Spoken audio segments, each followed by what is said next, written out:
Welcome to TalkAboutTopeka.com. I'm Chris Schultz. On this episode, I'm going to be talking with Jim Parrish from Parrish Hotel Corp. This episode's brought to you by the WIBW channels and the Santaland Diaries, happening all through December at the Break Room. Check it out and get tickets at breakroomdowntown.com. Sit back, relax, and enjoy this episode because it all starts right now.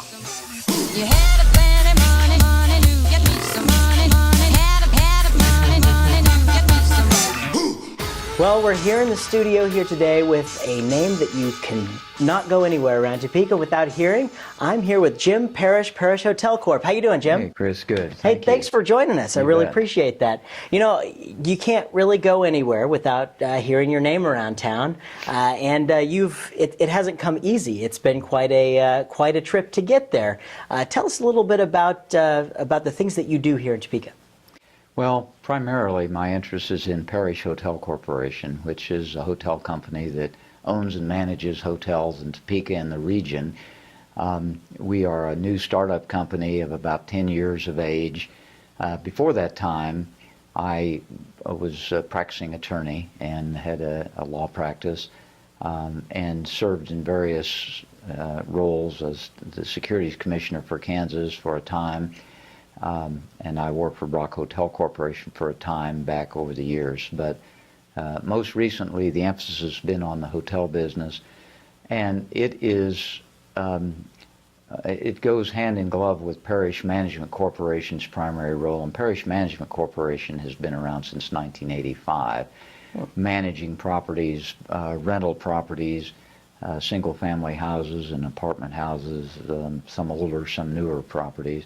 And then when the hotel business began, Parrish Management Corporation became the management company for Parrish Hotel Corporation's properties. Oh, and you guys manage quite a few properties around town. I mean, you've got the Ramada, the Jayhawk Tower. Tell us a little bit about the properties. Well, the hotel properties include 6 hotels altogether, which 4 are in Topeka, 3 are owned, and they are the Ramada Hotel and Convention Center downtown. Mm-hmm. I always want to emphasize that because it's so easy for people to think of Ramada Inn as the name.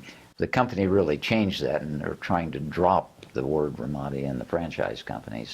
And it's much more than an inn. This one in particular, because it's a full-service hotel. Absolutely. It's a convention hotel.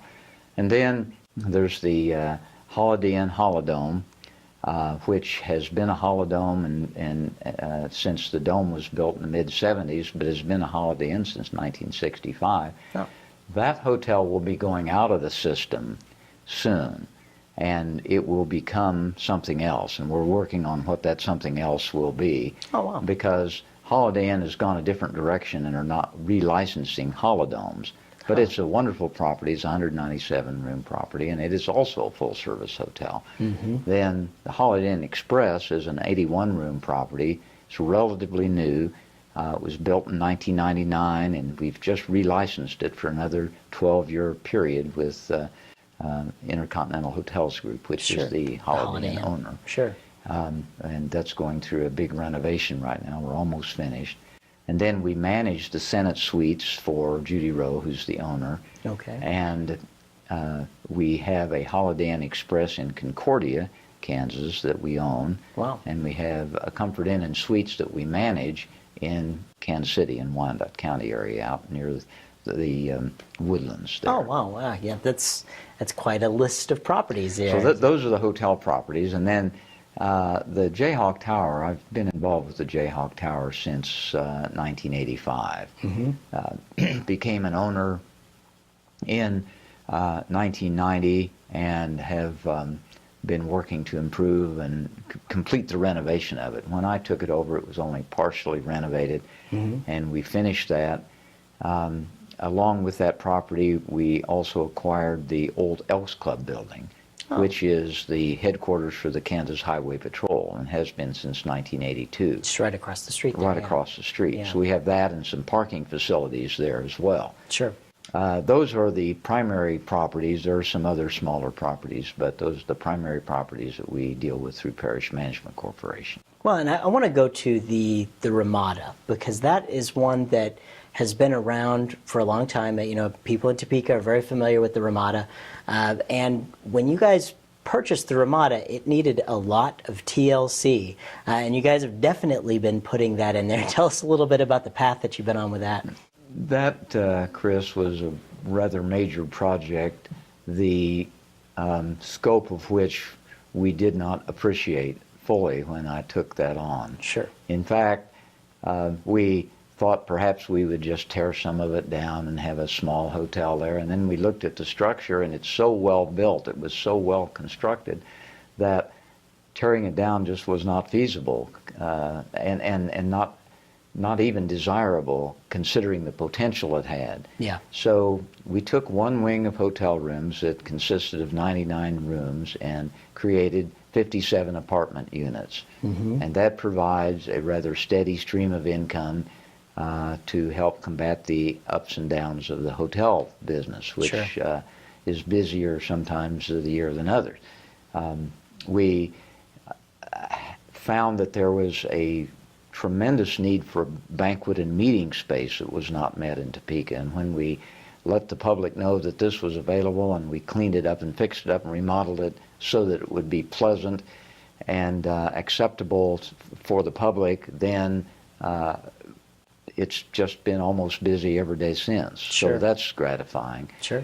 The real challenge in the hotel business for all hotels is selling enough hotel rooms, and we have a situation in Topeka where there seem to be more hotel rooms than are necessary at some points in time. So we try to combat that by making the Ramada unique, by having it available for meetings of people who will also stay in the hotels, and that includes conventions.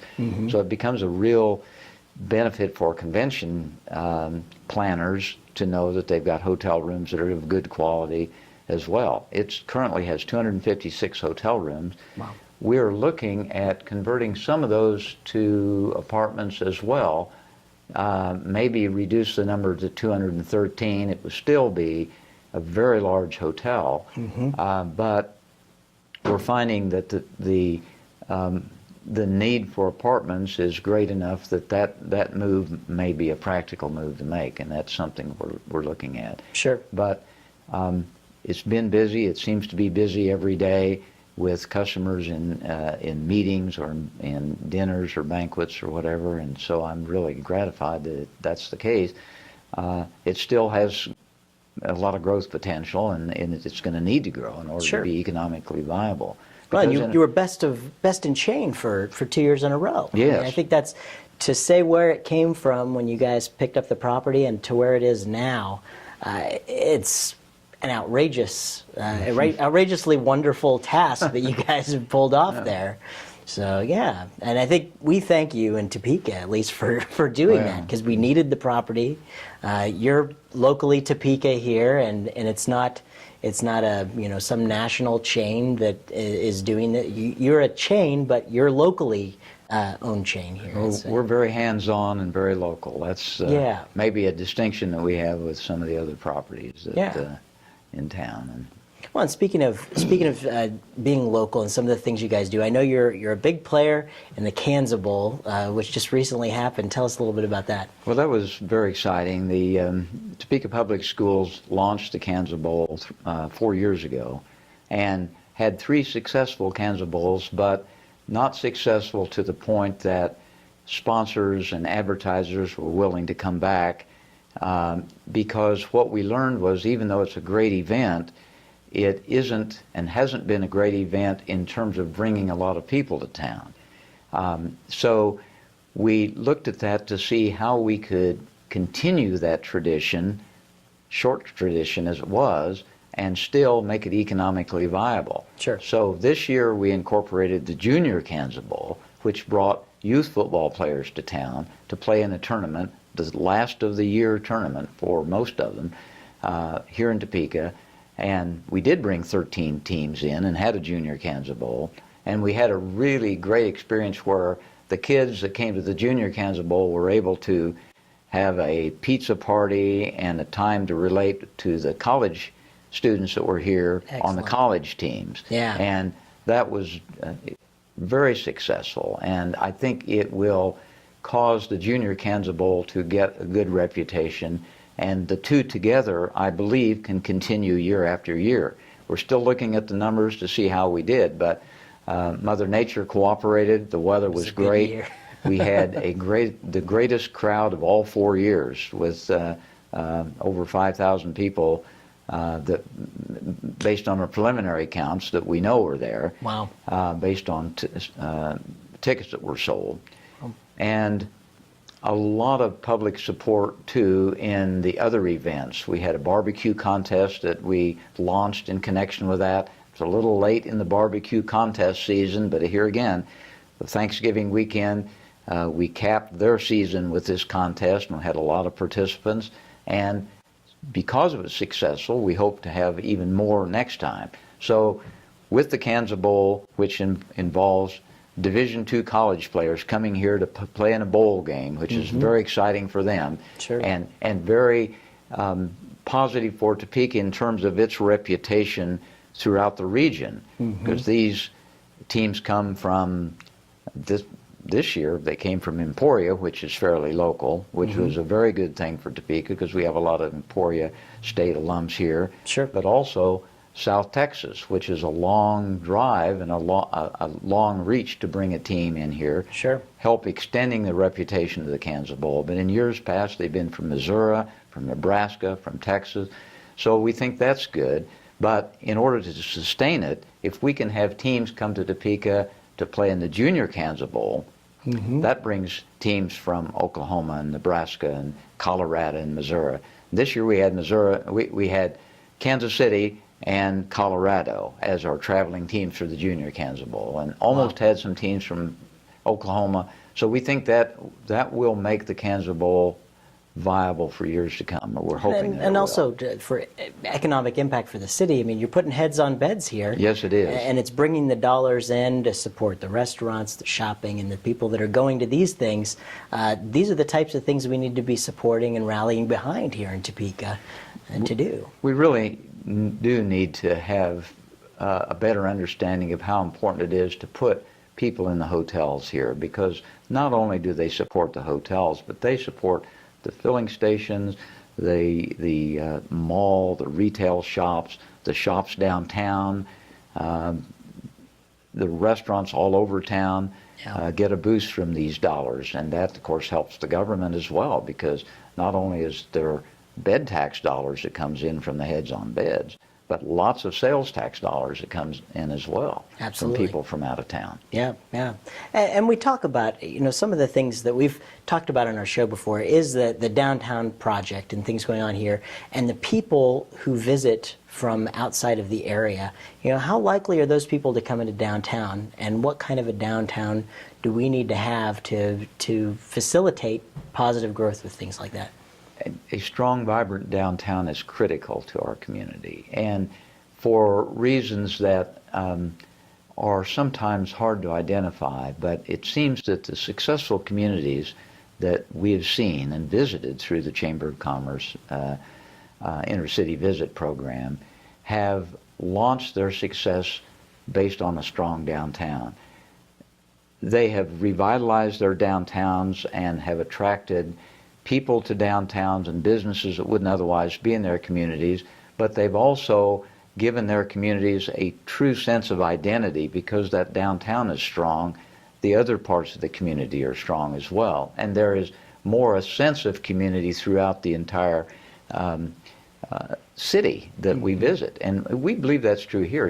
Our downtown is fairly attractive, but it hasn't had any attention for quite a few years now, 30 years or so. Yeah. And so it's time that we reinvest in downtown. And I think the City Council is on the right track, because they're looking at that revitalization from the standpoint of infrastructure, systems, electrical and water and sewer and stormwater systems that need to be fixed and revitalized. Yeah. And if that can be done, a lot of that work is underground, under the streets and under the sidewalks that we want repaired and replaced, but it only makes sense to do those infrastructure projects first. Yeah. And if the government can help do that, which is part of a government responsibility anyway, then I think we'll see private businesses step up to help make it more attractive by adding some amenities Sure. to the downtown picture. And that's the part of that plan is that's there's the course we're on. $1.8 million is coming in from businesses. That's already been committed. Yeah, that's what's already been committed just to this thing. So the things that you see above ground are the things that are technically going to be paid for by the businesses that are down here already, which is what a lot of people have been asking for a long time. They want to know how this is happening. Well, we've got answers, and another great part is that we actually have gotten answers of what's under the street that needs to be repaired that we didn't know before. So that's true. These are some good things happening and a positive energy, and hopefully can be used to put more heads on beds down at the Ramada or any of the other hotels. So, well, Jim, I thank you so much for coming and being on the show with us today. You bet, I can't let you leave until we do the notorious lightning round. Oh, that's all right. That's where I put 60 seconds on the clock and I ask you a bunch of silly questions, and you. Oh no, I wasn't prepared for this part. There's no right or wrong answers. Yeah. Don't worry about that. That's good. Now let's see. 60 seconds and go. What's your favorite kind of food? I like beef. It's what's for dinner, right? That's what's for dinner. Let's see. In your opinion, what was the greatest movie ever made? Gone with the Wind. That's a good one. Very good. Let's see. What's your favorite color? Well, I like red and yellow. Okay, good. I like both. Let's see. If you were a car, what kind of car would you be? Oh, I'd be a Corvette. All right. My kind of guy here, I'll tell you. What'd you have for lunch today? I had beef, Chris. It's what's for lunch, too. Barbecued beef. Let's see. If you could bring a dead celebrity back to life, ask him one question, who would it be and what would you ask? It would be Elvis, of course, and I'd ask him why he never visited Great Bend, Kansas, where I was born when I was growing up. It's a good question. Some people say he's still out there. So Elvis, send us there. an email. Tell us. Give Jim an answer.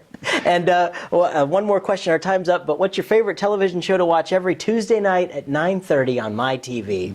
It would be Talk About Topeka. Hey, there we go. Hey, Jim, thanks a lot. I appreciate you coming by. You bet, Chris. Keep Thank up all you the very great much. things you're doing for the community. Thank you. I appreciate the chance to be here. You bet.